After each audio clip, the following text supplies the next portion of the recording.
Hello students. So today we are going to see the next point of this chapter, that is magnetic force acting on two long parallel conductors. Magnetic force. So before finding the magnetic force, we should know how much field is present about the long wire. आता या chapter मध्ये आपण एक expression बघितलं होतं, magnetic field due to long conducting wire when wire limit starts from 0 to infinity. म्हणजे ही figure तुम्हाला आठवते का बघा, ही अशी थिन लॉन्ग वायर, ती लॉन्ग म्हणजे इन्फायनाइट लॉन्ग, इन्फायनाइट लॉन्ग आणि वायर पण कशी होती, स्ट्रेट इन्फायनाइट लॉन्ग वायर असेल तर त्याच्या अराउंड फील्ड किती होती हे तुम्ही कॅल्क्युलेट केला होता. त्या केसमध्ये मी काय केलं होतं, त्या वायरला दोन पार्टमध्ये डिवाइड केलं होतं, अप्पर पार्ट आणि लोअर पार्ट. ज्या पॉईंटला फील्ड कॅल्क्युलेट केली तिथून त्या वायर पर्यंत डिस्टन्स काय कॅल्क्युलेट केलं होतं, it is said to be R.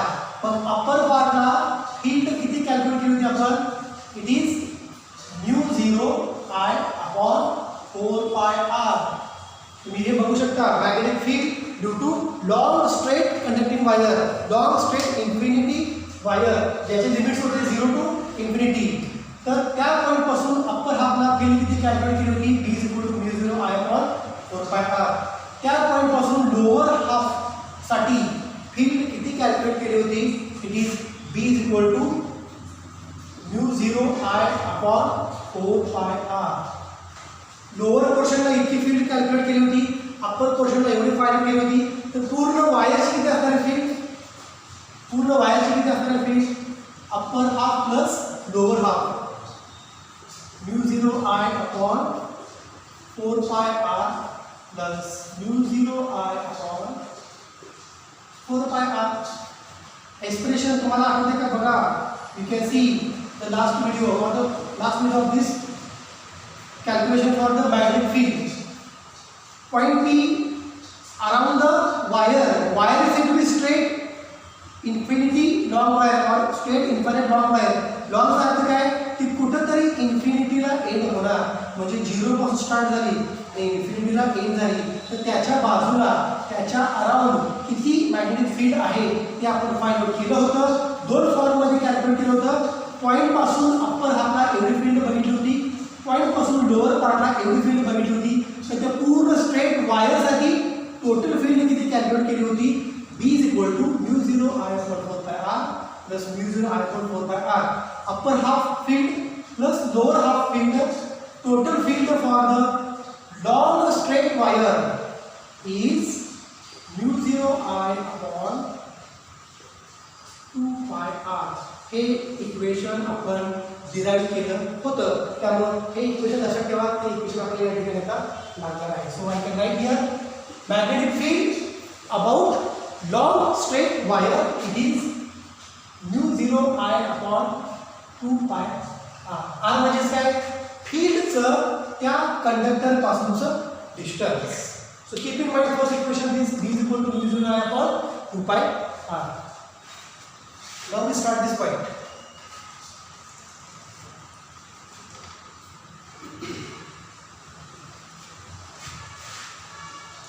In this case, we are going to consider two conductors, which are said to be a thin and long. और जर ते long असतील तर long straight conductorच्या बाजूला किती फील्ड असते तुम्हाला माहिती आहे, b is equal to mu 0 I upon 2 pi r. b is equal to mu 0 I upon 2 pi r. I will consider the two conductors here. I will consider two conductors. Here is one conductor C1. Here is the second conductor. It is said to be a C2. हे दोन conductors घेतले which are passing current I. याच्यामधून current किती pass झालाय, I1. या conductor मधून current किती pass झालाय, I2. These two conductors are said to be long parallel conductors. अर्थ समजून घ्या, हे कंडक्टर्स कसे आहेत, खूप लांब आहे, त्याची लेंथ खूप जास्त आहे. म्हणजे काय आहे, it ends to the infinity. जर इन्फिनिटीला एंड असेल आणि जर तो कंडक्टर लॉन्ग असेल तर त्याच्या बाजूला फील्ड किती असते, b is equal to mu 0 I upon 2 pi r. Now these two conductors C1 and C2 are parallel to each other. C1 and C2 parallel to each other carries current. C1 किती pass करतोय current I1 आणि C2 किती pass करतोय current I2 with separation. दोघांच्या मध्ये किती distance separation आहे ते दोघे एका पर्टिक्युलर डिस्टन्सला एकमेकांपासून सिच्युएटेड आहेत. हे डिस्टन्स मी घेतो D विथ सेपरेशन D. बघा C1 and C2 these are the two conductors which are said to be parallel to each other. C1 मधून करंट किती पास झालाय I1. C2 पॅरलल कंडक्टर मधून current किती pass झालाय I2. दोघं एकमेकांपासून किती डिस्टन्सला आहेत D या डिस्टन्सला सिच्युएटेड आहेत. हे समजलं का बघा. आपल्याला माहिती आहे whenever current passing through long wire magnetic field produced within the wire. Whenever current passing through long straight wire magnetic field produced around the wire. याच्यातून करंट I1 पास झाला याच्या बाजूला फील्ड तयार होणार आहे. C2 मधून करंट पास झाला याच्या बाजूला सुद्धा फील्ड तयार होणार आहे. म्हणजे C1 वर फील्ड किती तयार होणार आहे V1 जी C1 च्या अराउंड असणार आहे. C1 च्या अराउंड C2 च्या अराउंड असणार आहे. आणि C2 मधून किती फील्ड तयार होणार आहे V2. So due to C1 B1 is field produced. Due to C2 B2 field is produced around C2. म्हणजे C2 च्या बाजूला कोण आहे V2 आणि C1 च्या बाजूला म्हणजे त्याच्या अराउंड कोण आहे V1. बघा C1 produces B1 field. C2 conductor produces B2 field. I1 passes through C1, I2 passes through C2. Both are separated by distance D. C1 produces magnetic field B1 while C2 produces magnetic field B2. आता हीच figure परत कशी explore करतो बघा. दिस is first figure. एक्झामला तुम्हाला हीच figure काढायची आहे. ही सेकंड फिगर आपण just for the interpretation discuss करणार आहे. हा आहे इथं C1. C1 वर फील्ड काय तयार झाली C1 च्या अराउंड मॅग्नेटिक फील्ड ही अशी तयार झाली. C2 इथं आहे. C1 आणि C2 मध्ये डिस्टन्स किती आहे D. So due to C1 current passing through C1 produces magnetic field around C2. म्हणजे C2 ला कोण एक्सपिरियन्स करणार आहे C2 will experience magnetic field B2. मग मी या ठिकाणी सेंटेन्स कसं लिहितो बघा. The current I1 in C1 मध्ये कुठला करंट पास झाला I1 produces field B1 produces field B1. मग ही B1 फील्ड या C1 च्या अराउंड आहे म्हणजे C2 च्या जवळ आहे. बघा whenever current passes through the wire it produces the magnetic field. आणि ती जी फील्ड बाहेर पडली याच्या अराउंड तयार झाले ती या C2 सुद्धा असणार आहे त्याच्यात.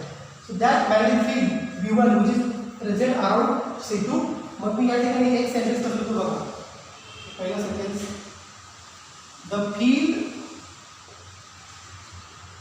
B1 at C2. The field B1 at C2. C2 ला कुठली फील्ड मिळणार आहे B1. तर C1 ला कुठली फील्ड मिळणार आहे B2. C1 वर जी फील्ड तयार झाली B1 ती कोणाला मिळणार आहे C2. म्हणजे ही फील्ड C1 वर तयार झालेली फील्ड B1 ही C2 ला मिळणार आहे. C2 मध्ये तयार झालेली फील्ड B2 ही C1 ला मिळणार आहे. म्हणजे एकमेकांचे अपोजिट.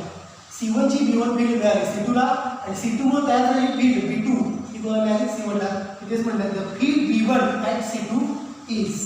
मग C2 ला B1 ची फील्ड मिळाली त्याची व्हॅल्यू काय जी C2 च्या अराउंड आहे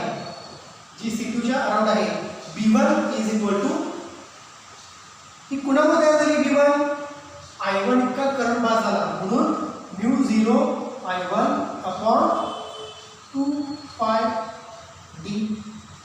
इक्वेशन बघा μ0 I अपॉन 2 pi R. हा पॉईंट काय होता फील्डचा कंडक्टर पासूनचं डिस्टन्स ते R होतं. मग इथं काय C2 च्या अराउंड कोण आहे B1.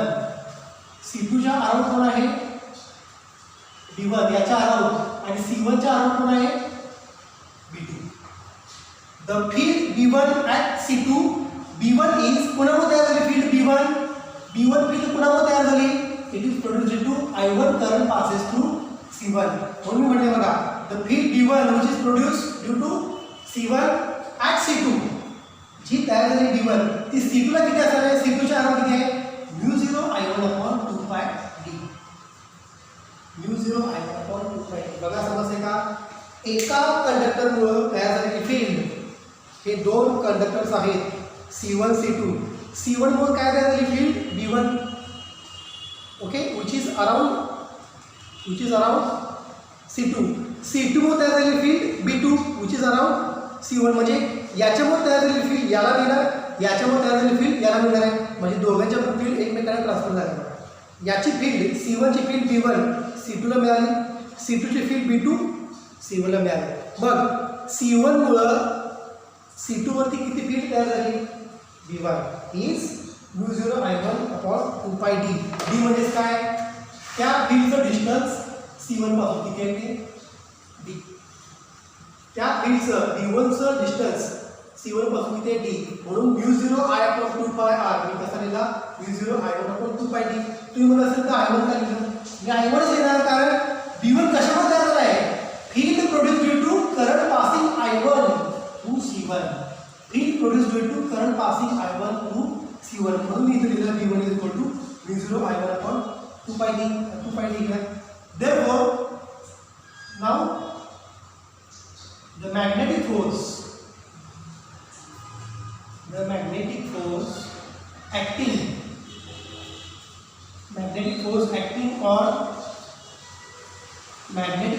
acting on conductor C2 is आता आपल्याला माहिती आहे C2 ला कुठली फील्ड मिळाली C2 मध्ये कुठली फील्ड ऍक्ट करायला लागली लक्षात घ्या C2 ला फील्ड तयार केली B2 जी C1 ला मिळाली जी C1 वरती अप्लाय झाली C1 मुळे तयार केली झाली फील्ड B1 जी C2 वर अप्लाय झाली. मग C2 वर जर फील्ड अप्लाय झाली कुठली C2 वर फील्ड कुठली अप्लाय झाली C2 वर फील्ड कुठली अप्लाय झाली B1 C2 वर फील्ड कुठली अप्लाय झाली B1 C2 मधून काय पास व्हायला लागलाय करंट I2 तर इकडे काय असणार आहे त्या चार्जची डायरेक्शन इकडे असेल I2 तर इकडे त्याच्या बरोबर अपोजिट डायरेक्शनला काय असणार आहे चार्ज आणि त्या चार्जची व्हेलॉसिटी काय असणार आहे v बरोबर.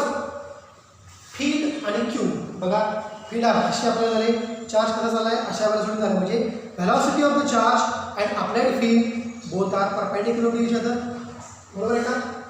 B1 अशी अप्लाय झाली व्हेलॉसिटी ऑफ द चार्ज अशी आहे दोघं एकमेकांना परपेंडिक्युलर आहे म्हणजे त्याच्यावर मॅग्नेटिक फोर्स कसा अप्लाय झाला याच्यावर मॅग्नेटिक फोर्स कसा अप्लाय झाला बघा it is in a third direction. फक्त कन्सेप्ट समजावून घ्या आपण इक्वेशन्स काय त्याच्यामध्ये इझिली कन्वर्ट करू शकतो. Now the magnetic force acting on conductor C2 कंडक्टरवर किती मॅग्नेटिक फोर्स ऍक्ट होईल बघा तुम्हाला माहिती आहे मॅग्नेटिक फोर्स इथे असतो BIL magnetic force it is BIL हे आपण सगळं डिस्कस केलेलं आहे लॉरेन्ट्झ फोर्सच्या कन्सेप्टमध्ये आणि टॉर्कच्या कन्सेप्टमध्ये सुद्धा आपण हे डिस्कस केलेलं आहे. फोर्स कुठल्या वायरमध्ये ऍक्ट होतोय सेकंड वायरमध्ये फोर्स ऍक्ट होतोय ओके.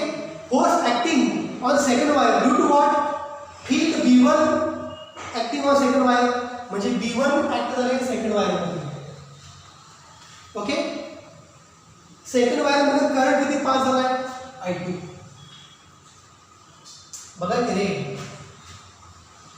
करंट किती पास झालाय I2 फील्ड कशी अप्लाय होते B1 फोर्स कसा अप्लाय होणार आहे त्याच्या अपोजिट डायरेक्शनला फोर्स कसा अप्लाय होणार आहे हे बघा हे फील्ड अशी सर्क्युलेटिंग आहे म्हणजे फील्ड अशी सर्क्युलेटिंग आहे त्याच्या अराउंड म्हणजे एक तर अशी इकडे येईल किंवा अशी जाईल. मग मी जर अशी फील्ड घेतली इकडे पास झालाय करंट इकडे काय पास झालाय चार्ज त्या चार्जची व्हेलॉसिटी काय v तर फोर्स कसा अप्लाय झाला अपवर्ड डायरेक्शनला F2 सगळं आपण बघितलंय. Lorentz force direction velocity of the particle velocity of the charged particle magnetic field या दोघांचा रिझल्ट कुठे असणार आहे थर्ड डायरेक्शनला, that is said to be upward डायरेक्शनला.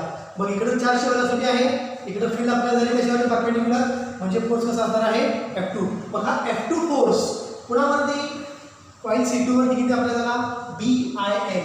B1 काय घेतलं कारण B1 अप्लाय झाले C2 वरती, C2 मधून करंट किती पास झाला I2 आणि त्या कंडक्टरची लेंथ किती आहे L. म्हणून मी F2 कसा लिहितो बघा, F2 इज इक्वल टू काय B1 ची व्हॅल्यू किती आहे μ0 I1 upon 2πd, μ0 I1 upon 2πd into I2 into L. This can be written as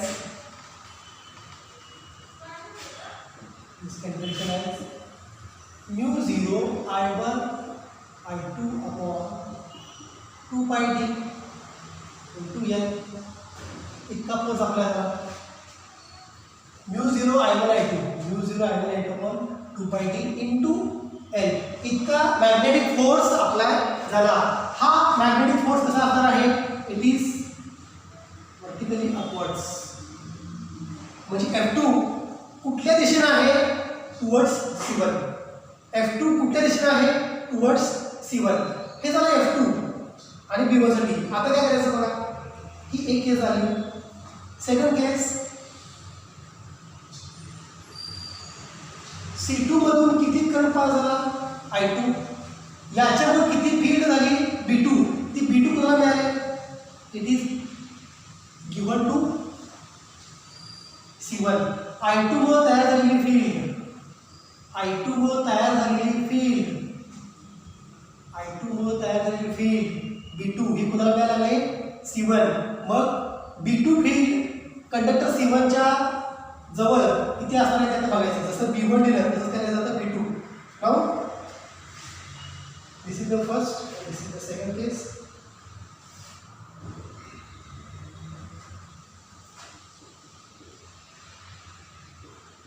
When C2 produces B2 which is around C1, then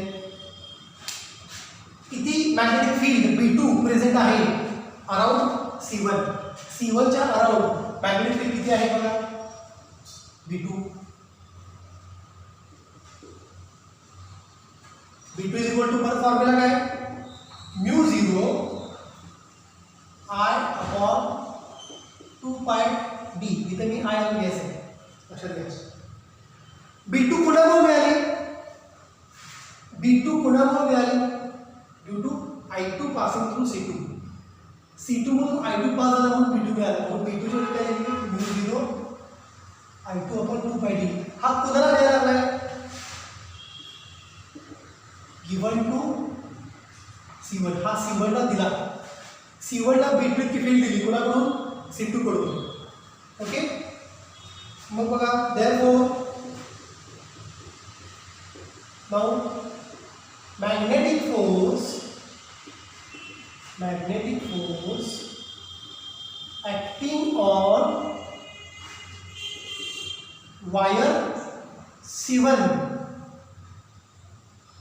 is C2 वरती F2 तर C1 वरती काय असणार आहे F1. परत तोच फॉर्म्युला लिहितो बघा BIL, तोच फॉर्म्युला BIL. F1 मध्ये कुठली फील्ड अप्लाय झाले मी बघा अप्लाय झाले म्हणतोय, काय प्रोड्युसर विचारत नाहीये. C2 मध्ये B2 फील्ड कोणावर अप्लाय झाले C1 वरती, म्हणजे C1 वर कुठली फील्ड अप्लाय झाली B2. ही B2 कुणावर तयार झाले बघा, हा force acting on wire C1. So B2 into I1. Force acting on first wire C1. मग फोर्सचा फॉर्म्युला काय B into I into L. कुठल्या फील्डमुळे फोर्स अप्लाय झाला B2 फील्ड अप्लाय झाली C1 मध्ये. त्यामुळे C1 मध्ये ऍक्ट होणारा फोर्स काय F1 is equal to B2 फील्डमुळे फोर्स तयार झाला F1. ज्या वायरमधून करंट पास व्हायला लागलाय I1 into L. So is equal to what is B2 here? Equation 1, equation 2, equation 3. B2 value काय बघा, μ0 I2 अपॉन 2 पाय d into I1 into L. Therefore F1 is equal to μ0 I1 I2 upon 2 by d into L. Equation 4. बघा F1 पहिल्या कॉइलवरती दुसऱ्या कॉइलच्या फील्डमुळे किती force apply झाला, F1 is equal to μ0 I1 I2 upon 2 by d. पहिल्या कॉइलमुळे दुसऱ्या कॉइलवरती किती फोर्स अप्लाय झाला, F2 is equal to μ0 I1 I2 upon 2 by d. म्हणजे दोन्ही इक्वेशन सारखीच आहेत, पण इक्वेशन सारखीच आहे, पण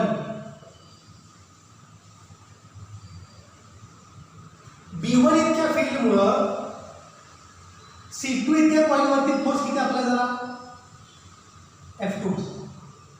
B1 इतकी फील्ड F2 वरती C2 वरती अप्लाय झाली, त्यामुळे C2 वरती किती फोर्स अप्लाय झाला, F2. बरोबर.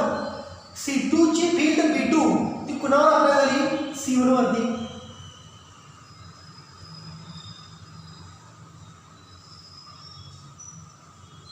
C2 मध्ये जी फील्ड तयार झाली B2 ती कुणावरती अप्लाय झाली, C1 वरती. त्याच्यावर फोर्स किती अप्लाय झाला, इट इज F1. मग या केसमध्ये बघा काय दिसेल तुम्हाला, F1 खाली आहे, F2 वरती आहे. पहिल्या कॉइलमुळं पहिल्या कंडक्टरमुळं दुसऱ्या कंडक्टरवर किती फोर्स अप्लाय झाला, F2 व्हर्टिकल डाऊनवर्ड्स. दुसऱ्या कॉइलमुळं पहिल्या कॉइलवरती फोर्स किती अप्लाय झाला, F1 व्हर्टिकल अपवर्ड्स. म्हणजे एक फोर्स खाली आहे, दुसरा फोर्स वरती आहे. मग या ठिकाणी बघा मी फिगर कशी कन्क्लूड करतो, that will be the final figure.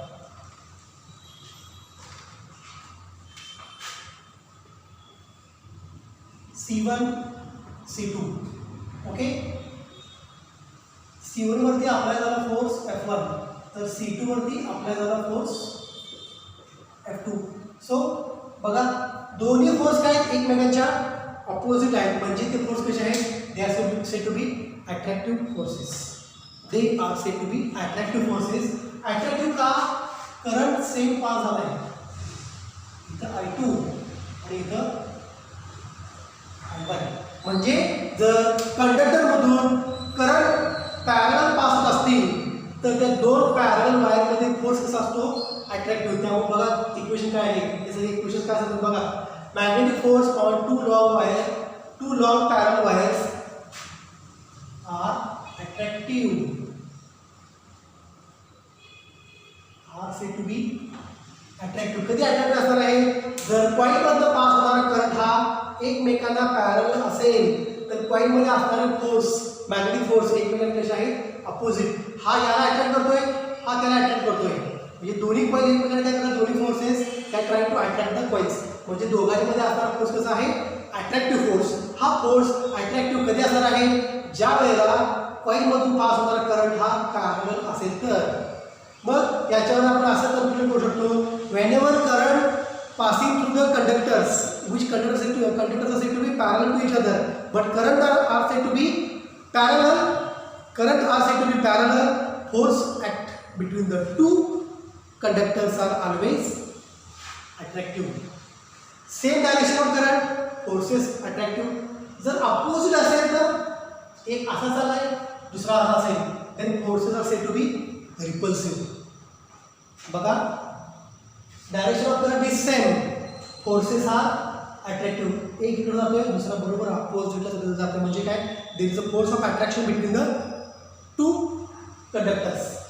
हे कधी जर सेम करंट पास झाला तर, आणि जर करंट अपोजिट डायरेक्शनला असेल तर forces R sed to B repulsive. हे लक्षात ठेवा. दोघांचं इक्वेशन सारखं झालंय, दोघांचं इक्वेशन सारखं झालं म्हणजे दोन्ही एकमेकांवरती सेम फोर्स अप्लाय करतात, फक्त दोघांची डायरेक्शन काय आहे, अपोजिट. म्हणजे एक फोर्स दुसऱ्याला अट्रॅक्ट करतो, दुसरा फोर्स पहिल्याला अट्रॅक्ट करतो. म्हणजे दोघांमध्ये कसं नेचर आहे, अट्रॅक्टिव्ह नेचर आहे. अट्रॅक्टिव्ह नेचर कधी, जर सेम डायरेक्शनला करंट पास होत असेल तर.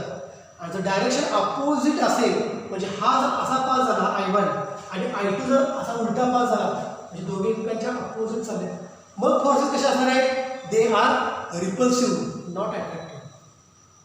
So what is the conclusion, whenever current passing through the long conductors are along the same directions, forces between them is said to be attractive forces, and whenever current passing through two long conductors are in opposite directions, then forces are said to be repulsive forces. So this is the concept regarding magnetic force on two long parallel conductors which are always attractive. Attractive असतात कधी जर त्या कंडक्टरमधून pass होणारे current हे parallel असतील तर, एका दिशेला असतील तर ते अट्रॅक्टिव्ह, दोघे एकमेकांच्या अपोजिट दिशेला असतील तर फोर्सेस काय असणार आहे, रिपल्सिव्ह.